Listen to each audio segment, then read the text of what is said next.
You know, there's that cliche we've all heard 1,000 times. History is written by the victors. It's catchy, it's cynical, and, it's usually true. But looking through the stack of research for today, I realize there's a more insidious version. Oh, yeah. Sometimes history isn't just written by the victors. It's written by the visitors. That is a very sharp distinction. And when you look at the Horn of Africa, specifically Eritrea and Ethiopia, that is exactly what happened. You had centuries of history defined not by the people living there, but by colonial powers and foreign academics who showed up, looked around, and just decided there is no way these locals built this. Exactly. And that brings us right to the focus of today's deep dive. We are unpacking a fascinating, really heavy-hitting paper by Daniel Heptemichael. The title is The Sabean Man's Burden. And yes, for anyone wondering, that title is a direct, stinging play on Rudyard Kipling's infamous colonial poem, The White Man's Burden. It's a title that throws down the gauntlet immediately. I mean, the central mystery we're getting into today is probably the biggest question in the history of the Horn of Africa. Which is? Did the ancient civilization there, the grand architecture, the writing, the complex farming, did all of that just arrive on a boat from southern Arabia, brought by the Sabeans of Yemen? Was it homegrown? Was it an indigenous African development that scholars have sort of conveniently ignored for 100 years? Exactly. The classic ancient aliens trope, but, instead of aliens, it's ancient Yemenists. The assumption being it's too complex, so it must be imported. So to get to the bottom of this, we aren't just looking at theories. We're looking at hard data from a massive archaeological survey. From 2001 in the Kes-ke-se Valley. And the stakes here are so high. This isn't just about old rocks. It's about identity. It's about who owns the history of a region. Absolutely. If you accept the old narrative, the indigenous people of the Horn were just passive recipients of civilization. But if this near evidence holds up, they were active innovators and, really, power players in the ancient world. Okay, so before we can appreciate how revolutionary this survey at Kes-ke-se was, we have to understand the beast they were fighting. Heptemichael lays out what he calls the dominant historical paradigms. Right. The three stories that everyone thought were true. You can't dismantle a house unless you know how it was built. So what's the first pillar of this old history? The first one is what he calls the Aksumite paradigm. This is the one most people might actually know. It's the stuff of legend. This is the Kibra Nagas territory, right? The glory of kings, Queen of Sheba, King Solomon. Precisely. That's the traditional narrative. It links the Ethiopian and Eritrean highlands directly to a divine bloodline from Jerusalem. It's a compelling story. But not exactly scientific. No. As a historical tool, it's essentialist. It was designed to legitimize a specific dynasty. It basically says, we rule because we have this divine foreign bloodline. So that's the internal myth.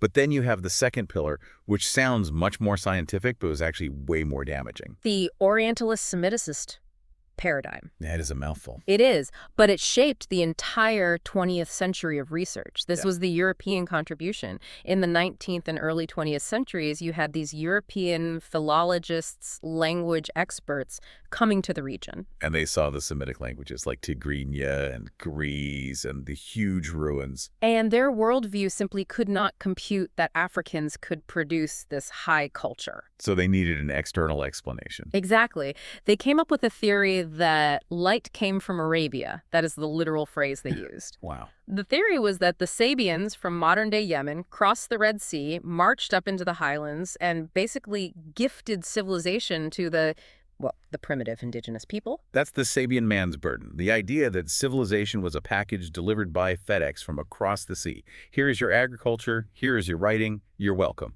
It mirrored the colonial mindset perfectly. I mean, if the British and Italians were currently colonizing Africa to civilize it, it made sense to them that in the past, someone else must have done the same thing. It validated their whole project. Right.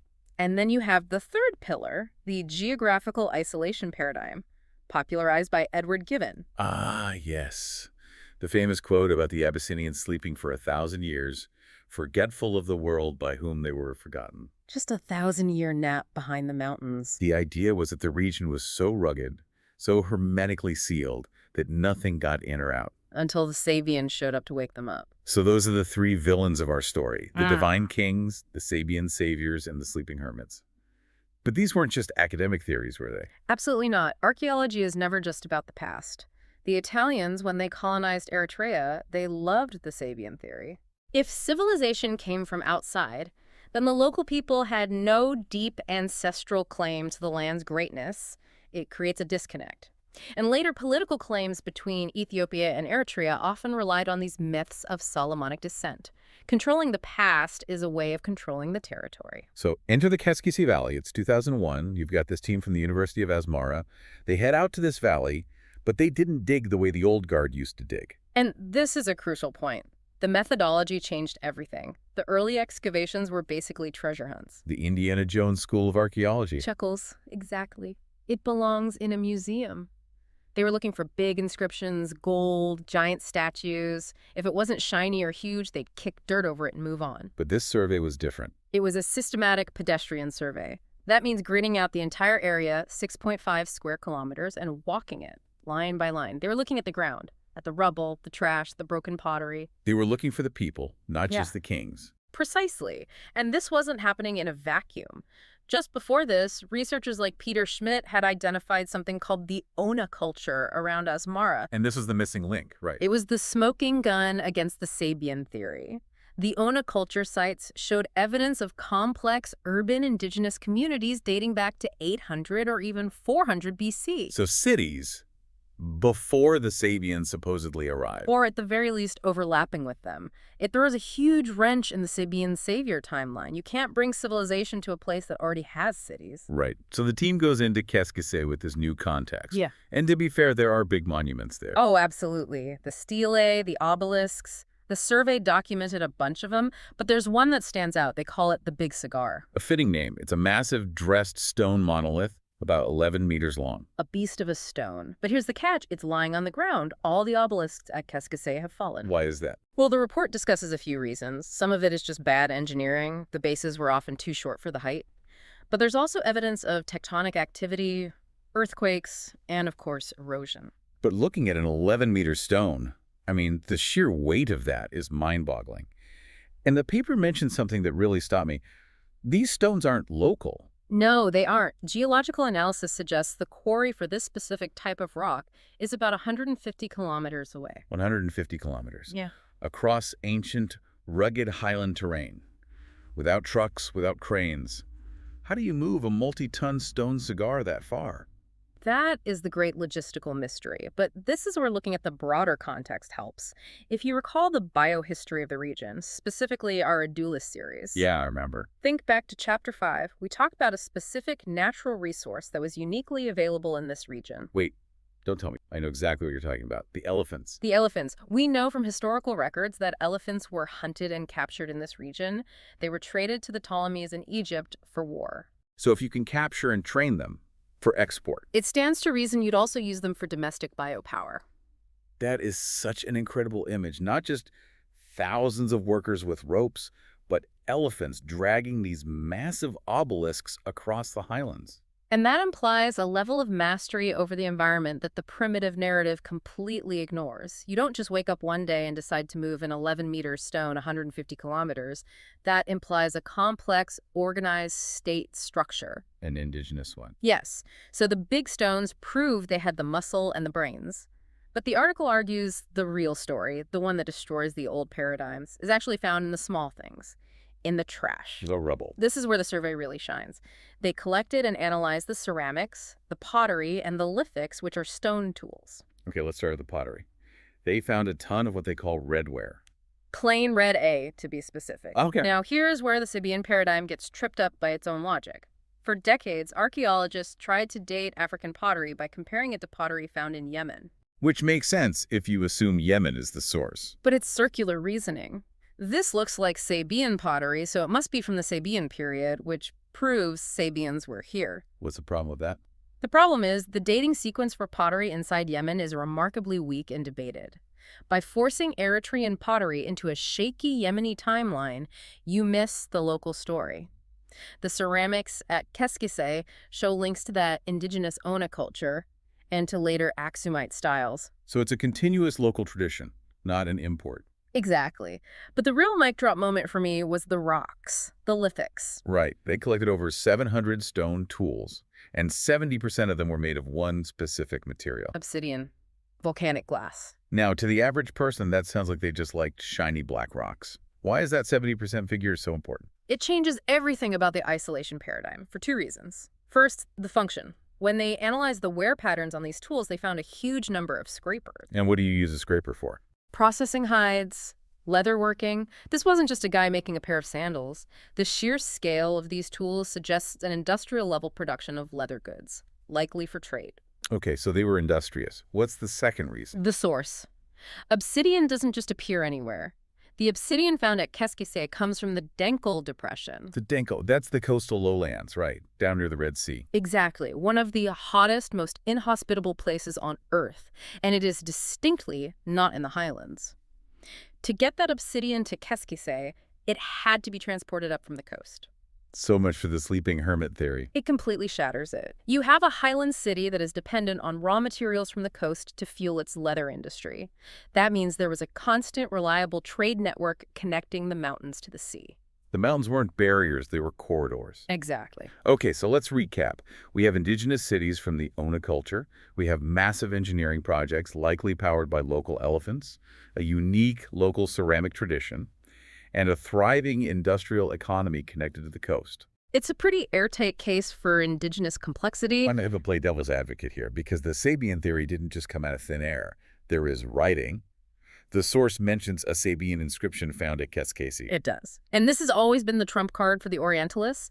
They point to the stones and say, look, that is Sabean script. Therefore, Sabeans were ruling here. The inscription reads, Warn Hait bin Slum. Which translates roughly to the son of Salim, or Salama, who controls life. Controls life. That sounds pretty authoritative. Like a king or a god. If I read that, I'd assume a Sabean guy named Salim was the boss. It definitely sounds dramatic, but we need to read life differently. In an arid, semi-desert environment, what is life? Water, food. Water, agricultural produce, the ability to survive. Controlling life likely refers to the control of resources, cisterns, dams, granaries. This son of Salim wasn't necessarily a foreign emperor. He was likely a local elite, a lord of resources. But why write it in Sabean? If I'm a local Eritrean lord, why am I using a foreign alphabet? Think about the modern world. If you walk into a high-end boardroom in Tokyo or Berlin, what language are they likely using for their contracts? Probably English. Right. Does that mean England conquered Tokyo? No. It just means English is the language of global business. Exactly. It's a status symbol. We call it symbolic affiliation.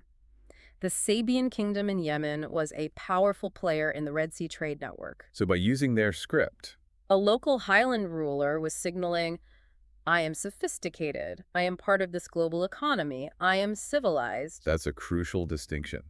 Adopting a script is a technology transfer, not a population replacement. Precisely. In fact, the ability to adapt a foreign script for local purposes is a sign of a high level of indigenous social complexity. It shows they were savvy enough to look at their neighbors, see a useful tool writing, and say, we'll take that, thank you. It's amazing how the interpretation shifts.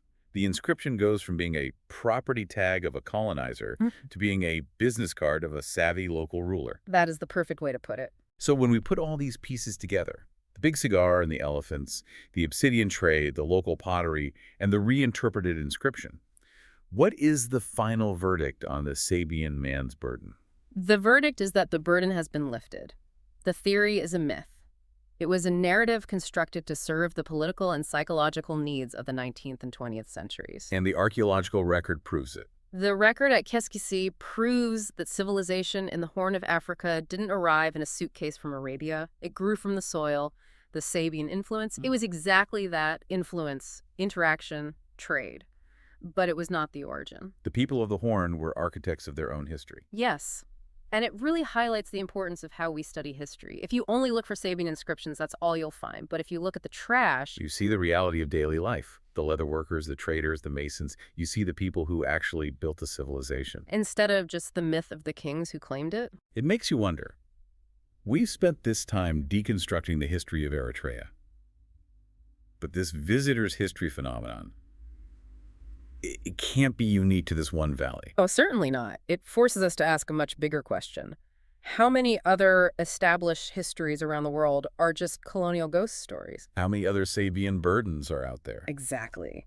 If we looked at the rubble in other places with this same indigenous-focused lens, what would we find? History isn't what's written on the monument. It's what's buried underneath it. A powerful place to leave it. But before we go, I have to ask. We've been talking about this one-way street, the idea that language and culture flowed from Arabia to Africa.